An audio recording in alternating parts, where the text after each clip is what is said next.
Hello lovelies, welcome back to my channel. Today I'm going to be talking about the Amityville Horror.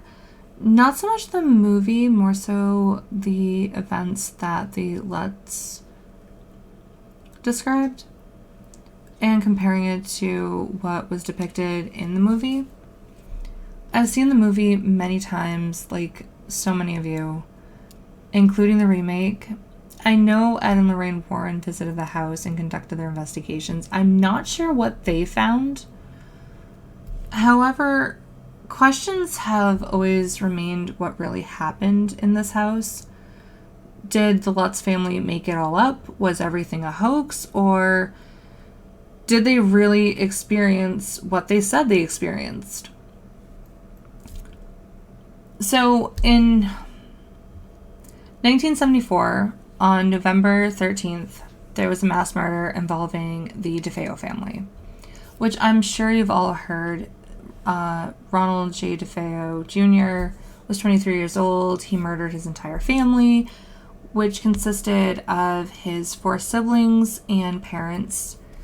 He used a Marlin rifle.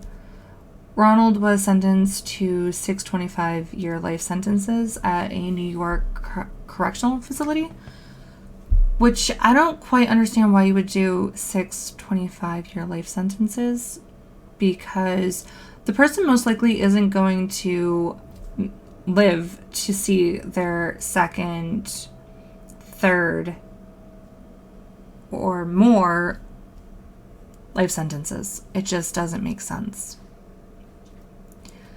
I think it's a little excessive, but needless to say, it doesn't matter. We're moving on. Ronald originally claimed voices in the house urged him to commit these heinous acts, but since being incarcerated, my goodness, can't talk. He's changed his story many times. So later on, he claimed that his parents were abusive and the crimes were committed while he was drunk and high on heroin. So we don't really have a motive on why he committed these crimes. And Ronald himself may honestly not even know. Especially if he was under the influence of some type of substance, because let's face it, sometimes you don't remember what happened the night before. It happens to the best of us when you're drunk. 13 months later, the Lutz family purchases the home for $80,000, which was greatly reduced because of the murders that occurred. However, the Lutz family only lived there for 28 days before running from the home. Kathy and George Lutz were newlyweds. There were 3 children prior to George and Kathy's marriage that came from Kathy's previous marriage. According to her son, Daniel, George insisted that the children be officially adopted, which caused their names to change from Quarantino to Lutz.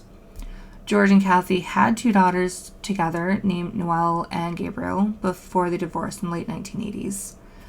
The Lutz family moved into the house on December 18th, 1975. A Catholic priest did come by the house to bless it, as requested by Kathy Lutz.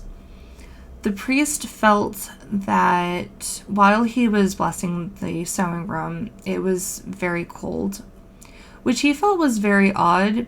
Even though it was winter, it was a beautiful day out, and it just didn't seem to account for the freezing temperatures within that room.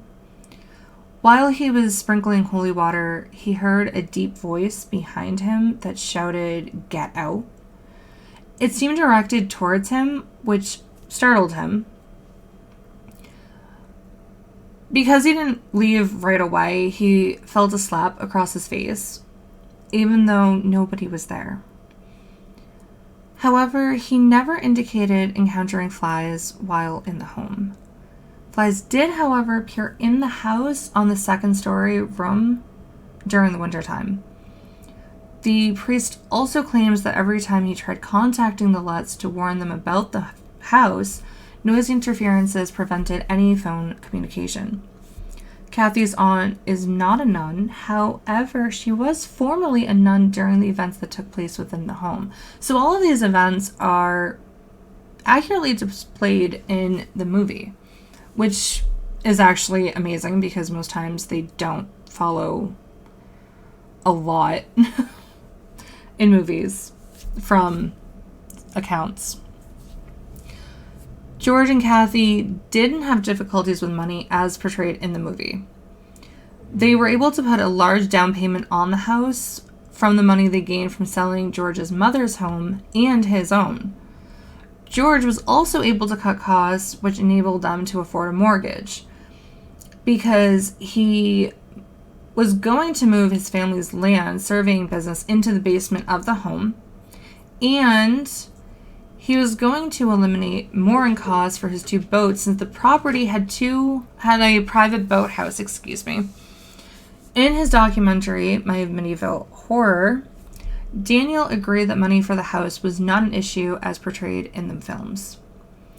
Cold spots could be felt throughout the house. Missy Lutz, Amy in the movie, did have an imaginary paranormal friend named Jody, which presented itself in different forms, which I thought was interesting.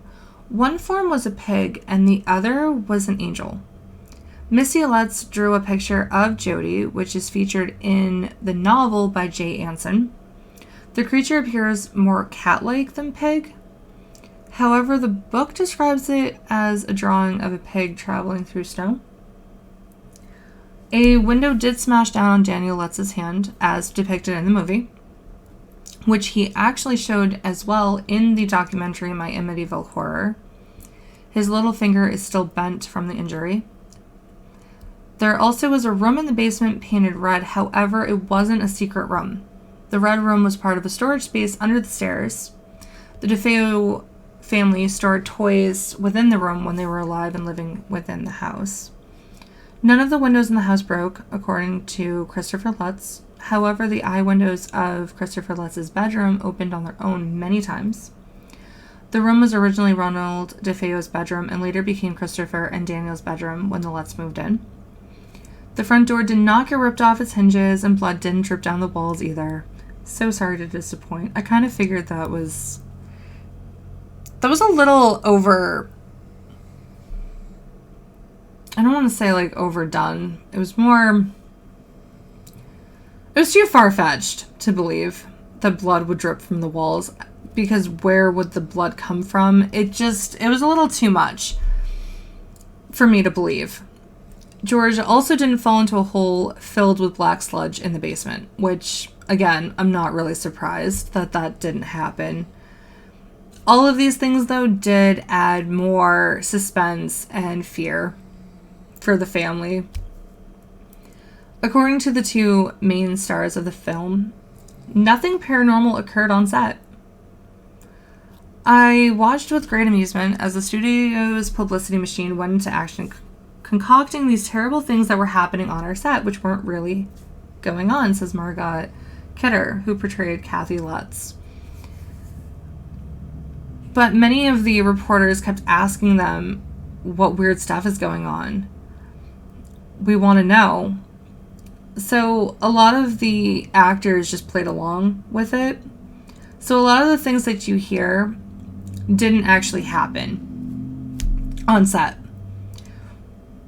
So with everything that was just discussed, was it all true? Did it actually happen? Well, there's a lot of controversy surrounding the claims that the Lutz family have made about the experiences they have had within this house. After they had told their story, George and Kathy both took lie detector tests to prove their innocence, and they passed. The Lutz former lawyer, William Weber, came out in 1979 that the 3 of them came up with the story over many bottles of wine. So it's possible that this was a hoax that they fabricated for fame or what have you. The Lutz son, Daniel, claims the house ruined his life and that he still has nightmares. the real-life George Lutz admitted to being involved in roughly 14 Amityville-related lawsuits to protect his family's story rather than money. So if he's more worried about their story being protected than money, that brings into question their innocence. Maybe they honestly did not fabricate this and something really did happen to them within this house. However, each member of the Lutz family have contradicted one or more of the other family members. These same members have also, on one or more occasion, attempted to profit from their own take on the real Amityville Horror haunting.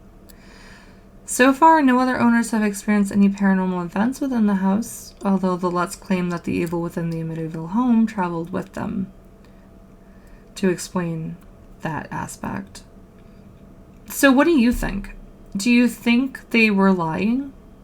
Do you think they told a great ghost story for fame, maybe possibly money, even though George seemed to not care about the money and cared more about protecting his family's story? But at the same time, they've all contradicted each other and attempted to profit from their own adaptation of the Amityville haunting. So it's all really confusing.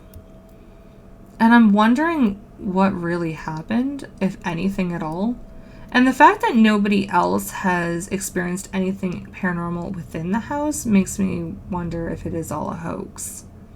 Let me know what you all think in the comments below. I'm going to leave some extra resources in the description, so if you want to know more information.